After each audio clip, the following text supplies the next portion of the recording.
see about the demo for input and output function of Python. Okay, so to get the input from the user, we'll use the input and the function, built-in function name is input, and the parameters is optional, and whatever the value it is going to be returned has to be stored somewhere, is right. So if it is some value is given, it has to be stored. So for that we are using the variables, and you can give any name for this one, but there is a rule.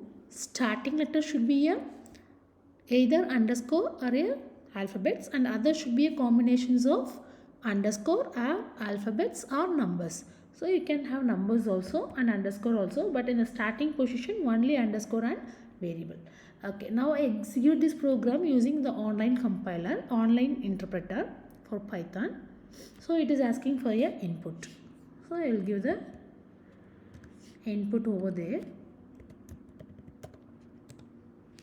Okay, here we cannot see visualize anything because we are not printing anything, is right. So whenever you are receiving something, you have to print it, that then only the user can view it. So for that I am using a print function. Print is a function in Python to display the output. Okay, so I am just printing the value of the variable. So I am giving the variable name as it is. So this value I have to print it. So first it will ask for the value. So the same value will be printed again. Okay. So here what is the trouble we are finding out? We don't know when to enter the input, is right. So for that there are two options is there. Either you can give it outside of the input, or other option here itself you can ask the user what they have to enter. Enter a string. Okay, I am asking the user to enter a string. So when I am giving like this, after the execution, see here I get that words. Here it is easy to visualize where to enter, sorry, what to enter, right. So here I am giving the hello. So the same will be printed. So input function to get the input from the user, and what they have to enter has to be entered within the quotations inside the input function, and print is used to print the value. So here just we printed the variable, that is the value stored in the variable. But if you want to print some other extra words like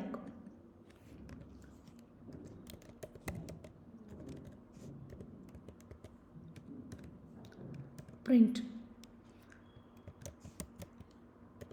received value is, so what are the values you are receiving, that has to be printed, right. So the same thing happening here. So enter a string, that is the one it is asking for. I entered hello, then it is receiving that value, that received value is printed here. So I am telling the information that received value is, and the value in that variable will also be printed here, is right. If you want to bring it in the same line, no need to go it in a different print statement. You can use a single print statement. You can use, when you want to combine more than one, you can use the comma. Okay, so the received value is, you want to enter it as a variable, right, variable 1. Okay, so in this only we are storing the input, right. Now I will execute it. See here it is asking for the input.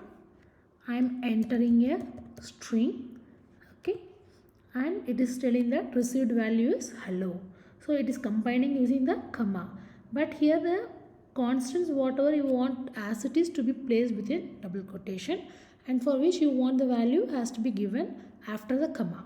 Okay, so likewise you can have any number of objects can be combined. This is one string is an object, another one variable is also a one kind of object. So like that you can combine any number of objects, and if you want to separate that using some separator, so you want to specifically give any separator means you can give it within the SCP equal to, within double quotation you give any separators, otherwise by default it will give the space. Okay, now I will execute the same program. See here I am going to enter hello. You can enter more than one word also, so it will read lines together, it will read whole line. using the input function. So here I used the hyphen as a separator, so that is why it is giving received value is space here and hyphen. After that it is adding the variable value and it is using this as a separator between the two. Okay. Similarly, if you want to give any ending, what is the ending to be, how this line has to be ended after printing, that is also you can give. That is another option available. So here if I want to give some space, that is space after this line, then I can give within single quotation or double quotation, you can use /t. That will give the space, that is a tab. Okay. So what will happen after this line, if you try to print any other line, for example next line, so since you give the /t as the end of the previous line, that means it will give some space and it will print it. See here the execution, I am entering the string.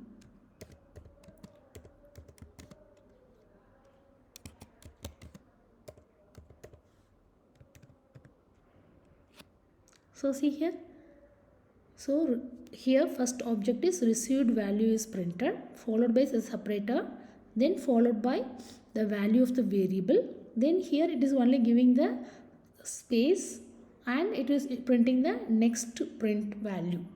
But if you are removing this one, it will automatically go to the next line. Okay, I will remove this and I will show that demo also. So I removed it. By default, between two print statement there is a next line.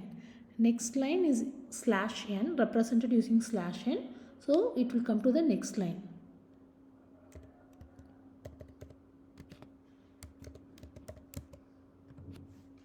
See here, separator is there, but it is not in the same line. It will go to the next line. Okay. So these are the basic things about the input and the print. So these are the options available in the print statements. One is object, separator, and you can also have the end. With which one it has to end. And one more thing here, you can have here escape characters also. If you want to print double quotations, because here double quotation it is used for ending, is right. If the same double quotation you want to print for some highlighting, if that is the case, for example this next line needs to be printed with double quotation, then you have to give a escape, then you have to give the quotation. So after this escape character, whatever comes, it is going to be printed as it is. Okay, it will not consider as any commands. So if you execute here, so previous case there is no double quotations, now there is a double quotation. So this is the use of escape character. And also you can get the input in only string, but you can convert that into numbers and also you can print the numbers. For example, if you want to typecast this into integer, just use the keyword called as int followed by the bracket and closing bracket. So by default it will return the string. When you want to convert it, you have to give that conversion in front of the input function. For example 5. So it is going to print it as 5. But there is one more problem you will face. See here, instead of number, if you are giving some other characters, for example hello itself I am giving, it will not work. Okay, because when you are going for the conversion, the value you are getting should be the same one. Okay, so likewise you can have any variables and according to the input it is going to store it and it is going to print it. Okay, I think you will be clear with this one. So we discussed about the input, which is going to return string. If you want to do typecasting, you have to use the input and this value has to be stored in the variable. And for printing, you can print any number of objects by separating the comma. And what is the separate characters you want to use, you can specify as a SCP equal to, and that is a syntax followed by within double quotation the separator you have to give. After that you can have a ending character. If you don't give the ending character, it will take the /n, that is a new line as a ending character. I hope you understand this very well. I will stop this demo for input output by this. and we will see you in the next class. Thank you.